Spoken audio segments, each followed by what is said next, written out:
And we are on. The women's quarterfinals have just hit the lineup, but we've just seen the greatest of all time knocked out by one of those who is one of the greatest coming out of California in Griffin Colapinto. Kelly Slater goes down and has the long walk up the beach with plenty of fans to be looking for an autograph. So of course he goes down, and now in live action, Steph Gilmore, the 7-time world champion. Stylish start off, looking for some speed as she goes down the line and kicks out of that first wave. Priority now sitting with Johanne Defay from Reunion Island. As we take our eyes to the lineup, Steph up and riding once again, now freed up without priority. Looks for a little cover up, just misses it there. You can see that she came down a couple hours ago and having some conversations, but watching the men get barreled all morning as we see Johanne just wiping things off, getting that first wave underway. And I feel like Steph Gilmore is going to be very hungry to get barreled within this heat, Pete.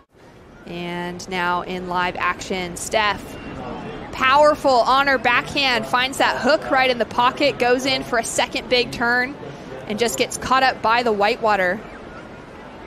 Puts a 4.33 on the board. In that heat previous, surfing your way into rhythm, Griffin Colapinto mentioning that. So Steph seems to be on that track. Here we go with Johanne Defay. Johanne looking for that left-hander as well. A little more length drawn out in that first turn, and then just gets caught up. Similar kind of to that first wave for Johanne, just losing her footing.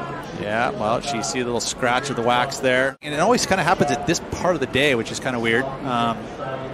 So I don't know if there's something that happens with the sand and those shift in the tides. I don't know, but either way, yeah, you see it just completely slipped as she was going up to do that final move. They've all been in quarterfinal matchups head-to-head previously. As we see Johanne Defay drawing that line, gets a quick cover-up, and that wave just hits a dead zone for her to be able to connect through and put on the finishing touches. Yeah, it was too bad because that, you know, the barrel to maneuver combinations have been doing and scoring very well. And we can see Steph with her eyes in the lineup. So Steph Gilmore with priority. Having a look at the right, drags that arm in, gets the cover up, so smooth, drawing nice. A perfect line. And she's gonna go for that finishing touch and put the pressure now onto Johanne Defay. Little barrel, but this one, see the brakes are on. Now she realizes she needs to speed up, gets the perfectly paced speed to get all the way through it, and gets the finish move. So this is gonna be the best score of the heat.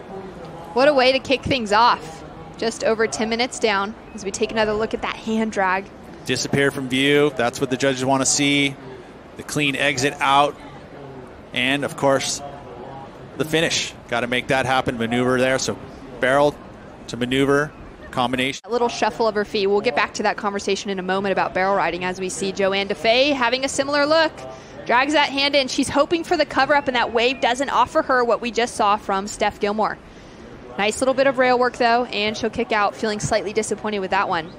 As we wait for scores to come through, Pete, for that last wave of Steph, it's looking really good. That was positioned slightly more forward as we take another look here for Johanne Defay. Yeah, this one probably won't fit into her top two.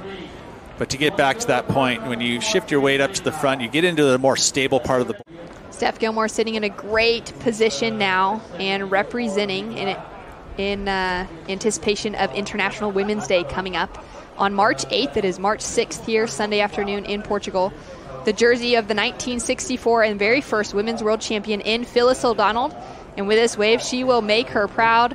Driving that line, and she'll have to kick out. I can see her looking for that barrel again.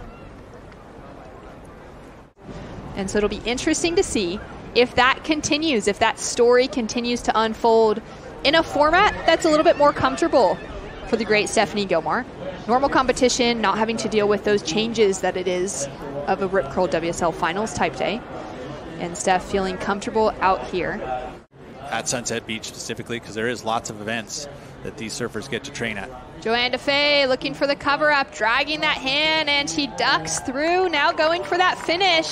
Slams it on with a huge turn. And that is the way to finish off a wave. That was beautiful. The maneuver there, solid barrel. Probably not as good as Steph Gilmore's. She wasn't as deep. Maybe she wasn't able to see what beauty we saw from Johanne on this one. Oh, and this was a lot of the score is going to come with that maneuver as well. You know, the barrel was good. It was a nice, clean wave, but she didn't totally disappear from view, which the judges take note. But the strong maneuver made up for it. A 6.83 shrinks the requirement on Defay down to a 5.34 now to take the advancing position over Gilmore.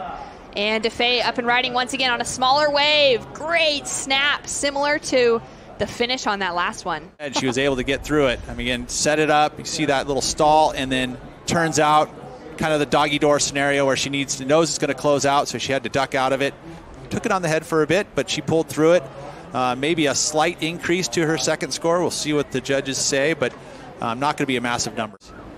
And they're not going to juice you just because you surf a small wave really, really well. But this is it. This might be the chance she has. All right, here we go. The hunger from Johanne. Looking for this first opening section. Nice and bowly. Makes that air drop down, and she's looking to put on a strong finish through the froth. Excellent rail work. Pete, will it be the 5.67 she's looking for to advance? Well, you just put me right on the spot, didn't you? I did. Okay, well, I'm going to say let's wait it out for the judges to make the call, because there was some good surfing here. Although we are at Super Tubos, and the barrel usually means a lot, so I would have to say that it'll probably come up short.